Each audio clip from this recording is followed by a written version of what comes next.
I applied for a job and I got a rejection email in less than 24 hours. Tell me you didn't look at my resume before rejecting me without telling me you didn't look at my resume before rejecting. How many videos have you seen talking about how there is no jobs?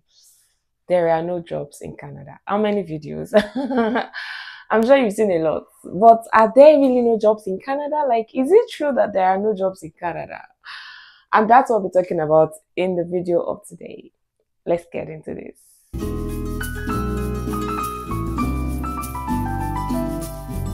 Welcome to the channel, guys. My name is Chrissy and this is Chrissy Spurs. If you are seeing this pretty face for the first time, welcome to the channel. It's so good to have you here. I'm Chrissy, and on this channel I film content around faith, my life here as an immigrant in Canada, and everything in between. And if whichever of this sounds like something you might be interested in, you should consider hitting the subscribe button and turning on notification, because sometimes I think the videos on here are interesting to watch. And if you're returning to Inspires, thanks for being here. I can't thank you enough. Like, thank you for always coming back. Thank you for always watching. Thank you for the encouragement I get sometimes in the DM. Thank you for the encouragement in the comment section. Thank you for being here. I totally, absolutely appreciate. Don't let me speak too much grammar. I absolutely appreciate your being here.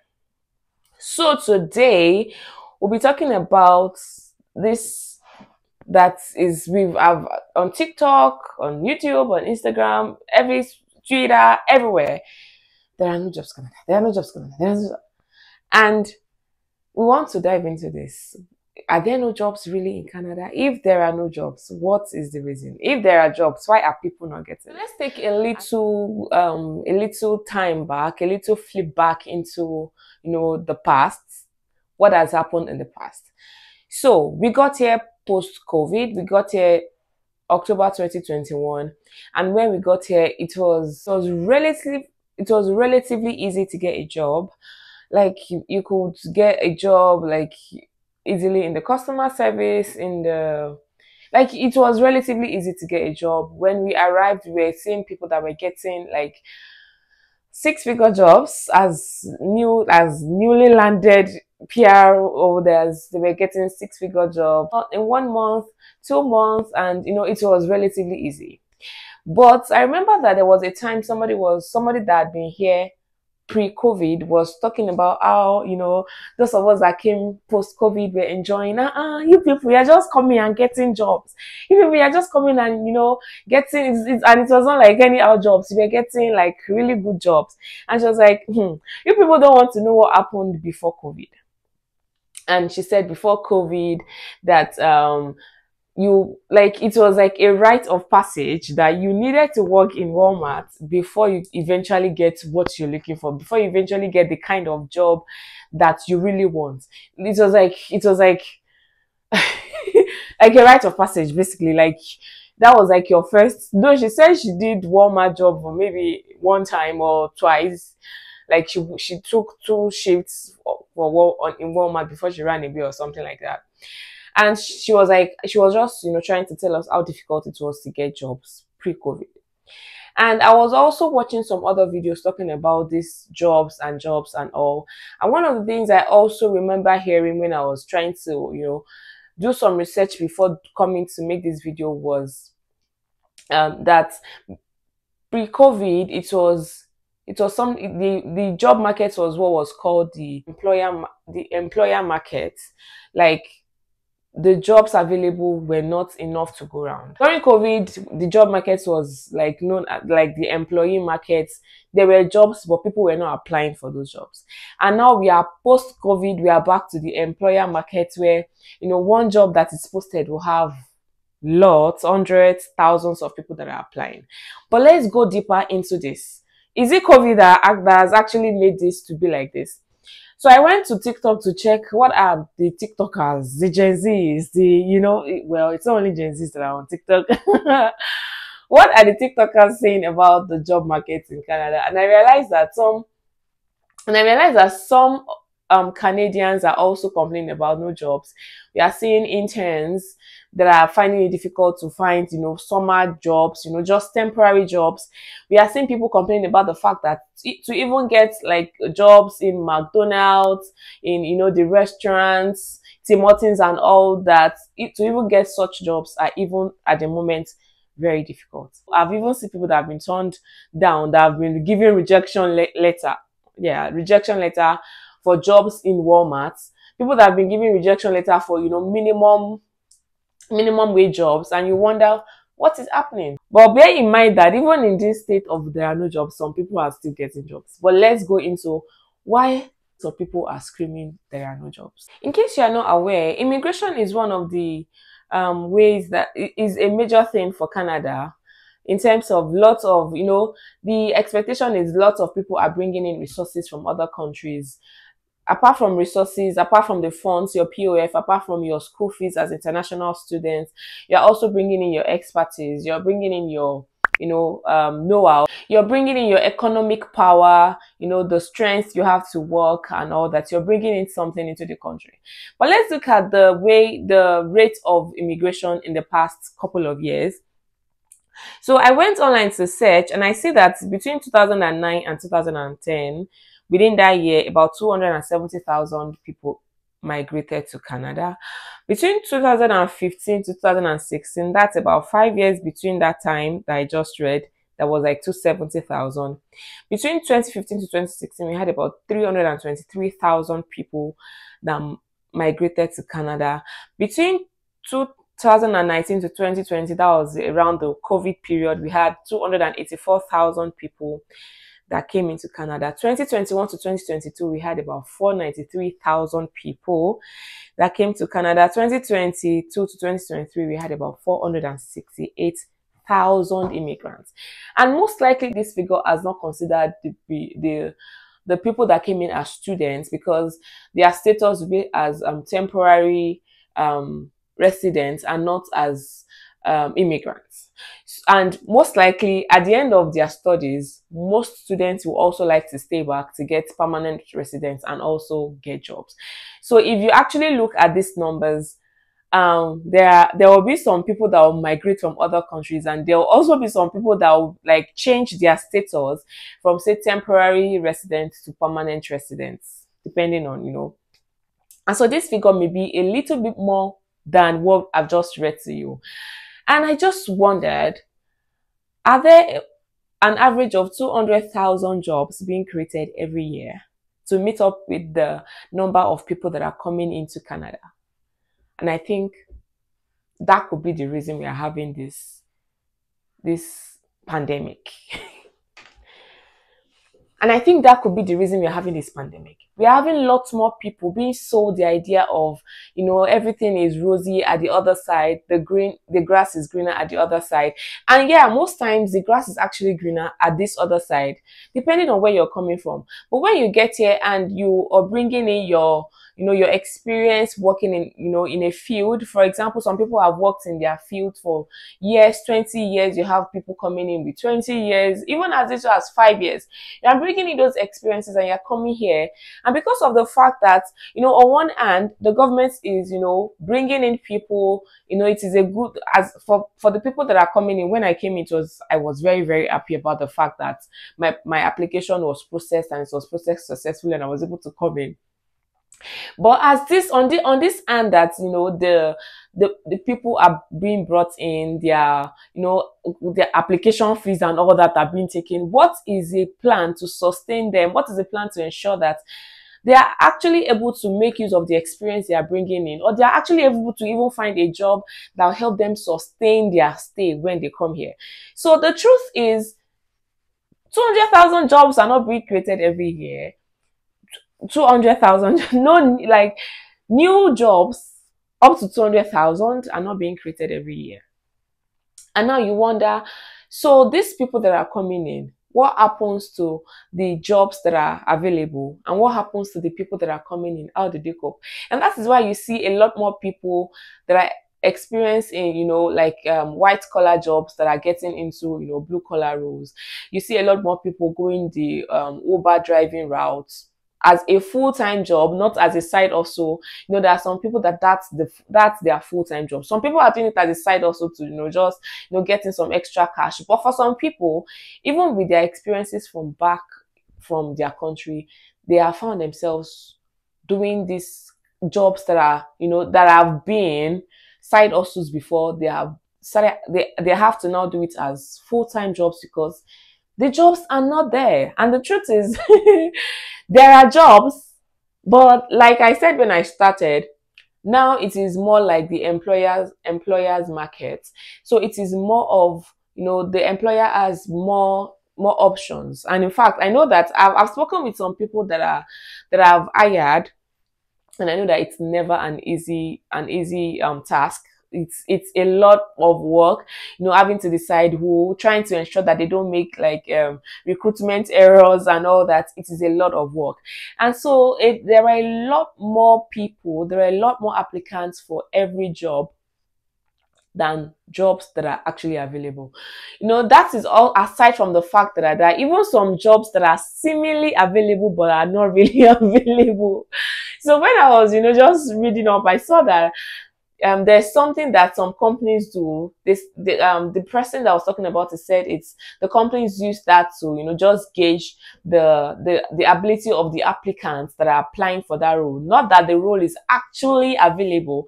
They just want to see, so what kind of people will actually, they're trying to they're trying to, put this job opening out. They're trying to post this job to just gather insights, to gather data, to see what kind of people will apply for this role. Who are the kind of people we want? Like, they're just trying to use it to gather data. So even in this, the jobs are not enough for the people. Even in this case of the jobs available are not enough for the people that are applying. From these jobs that looks like they're available, not all the jobs are available. And that is also aside from the fact that some companies also put up some job postings that they actually have an internal person that they plan to fill in that role. It's just according to the policy of the government or something. They need to put the job, they need to put out the job posting. They actually are not looking for somebody. And that reminds me that, I'm going to be talking about this more in a video I'll be, putting up in a short while. How I applied for a job and I got a rejection email in less than 24 hours. Tell me you did not look at my resume. What was that I wanted to say? Tell me you didn't look at my resume before rejecting me without telling me you didn't look at my resume before rejecting. Like, I got a rejection email in less than 24 hours. Let me explain how it happened. Or wait, I'll share better in that video that I'll be putting up very soon by God's grace. So all these are, the things that are contributing to the reduction. It is obvious. I wanted to say something that looks like a reduction. No, there's actually a reduction in the number of, it's not like there's a reduction. I think there's just a lot more people applying for the same roles than the jobs that are actually available. So what are the solutions? What is the solution to this? So I was talking with a colleague some times ago and I realized, we were just discussing and we were talking about how there are some sectors that it looks like no matter how many people are trying to get into that sector, the sector is still booming. There are still job openings. And one of such sectors is the health sector. The health sector, no matter how many nurses are graduating every year, you hardly see a nurse or an healthcare professional that will say they could not find job because there's a shortage actually in the workers in the health sector. And so there's always a need for, at least at the moment, there's always a need for, people to work in the health sector. And that is to say that in case health is something you are looking at, in case the health sector is something that interests you, for someone like me, it does not interest me. So I'm not even bothering. Like, for some people, they are thinking about, they are not sure. If it's something that interests you, you should definitely, consider that aspect, because of course it's at the moment, well, not at the moment, even before we came in, I knew that there were a lot of people that went into nursing People are graduating every, every year, I think it's even more than every year, because there are times I think we have like two set of people that are graduating within a year. So that's a sector that is at the moment is always in need of people.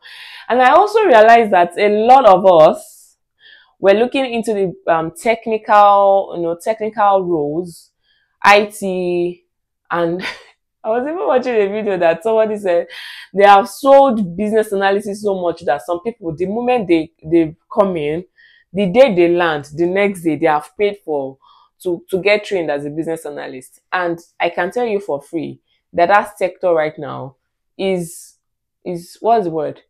Is overcrowded. Is there are more BAs that I don't like. That sector is overwhelmed right now, and the emergence of AI, the emergence of more knowledge, one person being able to do the jobs of multiple people is also not helping the sector. But the truth is, there are even still jobs in that sector. It's just that there are a lot more people qualified, certified for that job more than the jobs that are also available. And it's also something to note that location also matters in the kind of job you're looking for. And there's some locations, some provinces that are known for particular type of jobs. So, and that was one of the things I said in a previous video, that if you're looking to come in, if you're still in your home country, you're looking to come in, these are some of the things you should consider. What is the career path I would like to go into? You can decide to make a career change even before you leave your country, and you decide what is that career path I want to go into. Or you can decide you're not making a career change. If I'm not making a career change, which province is it that is the best for me to get my career established and all? One other thing I'll say is that in looking for a job, there is always a need to be patient, because looking for a job, like we say in Canada, is a job itself. There's always a need to be patient. There's always a need to, take your time with your resume, take your time and, put in your best. Try. I know how getting rejection emails can, get to us, how it can, oh yeah, I know how it can get to us, how it can maybe make you disappointed, make you not want to try. But if you don't try, you're not going to get it. I've also heard testimonies of people that got jobs without interviewing, people that got jobs through their LinkedIn profile. So your LinkedIn profile is also something you want to optimize. There are a lot of videos on YouTube that will teach you that will teach you how to optimize your LinkedIn profile, how to ensure, the kind of pictures, the kind of bio, the kind of, all those things that you need to put to ensure that your LinkedIn profile is attractive enough to help you get the right people looking at it and, reaching out to you. Yeah, people have reached out to people through their LinkedIn profile to offer them jobs. So these are some of the things you want to do. Yeah, it is, the job market right now is not what it used to be when I came in, and that was a short 3 years ago. But even in this crazy job market, some people are still finding their feet. Some people are still getting jobs. And I know that you can also get your own job too. So apart from, optimizing your LinkedIn profile, one thing you also want to do is, find a way to set yourself apart from the crowd, especially if you're in a field that is saturated. You need to find something that would make you stand out. It could be the grace of God. I'm serious. I'm not joking. It could be like the grace of God that would, that you would cling to help you stand out. It could be getting more knowledge, getting yourself, volunteering yourself to get, additional knowledge to help you, know more about maybe other aspect of the role you're looking for, such that you're able to, fit into, even if it's not like your role itself, like it fits into other roles that are close to your roles and all that.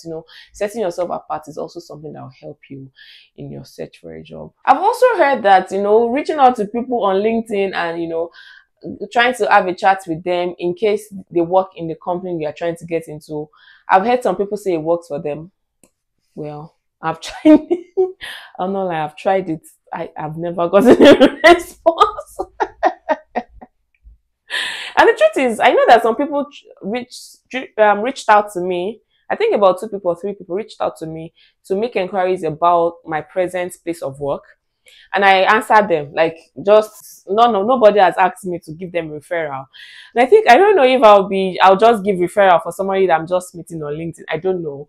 But I've not also asked for referrals from LinkedIn.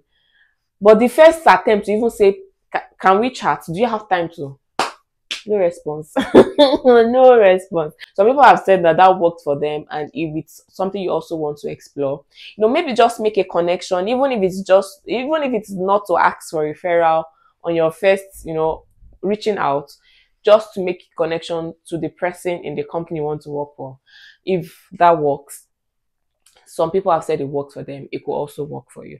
So getting referrals, some people have said getting referrals as work. Job fairs, I've never attended one, but some people have also gotten jobs through job fairs. Yeah, the job market is not what it used to be, but some people are still making it. And I pray that you find your own job very soon, and God makes things easy for you, make a way for you, order your steps, and help you to know what to do part time in Jesus' name. Thanks for watching. Until we see you in the next video, have a beautiful life, guys. Bye.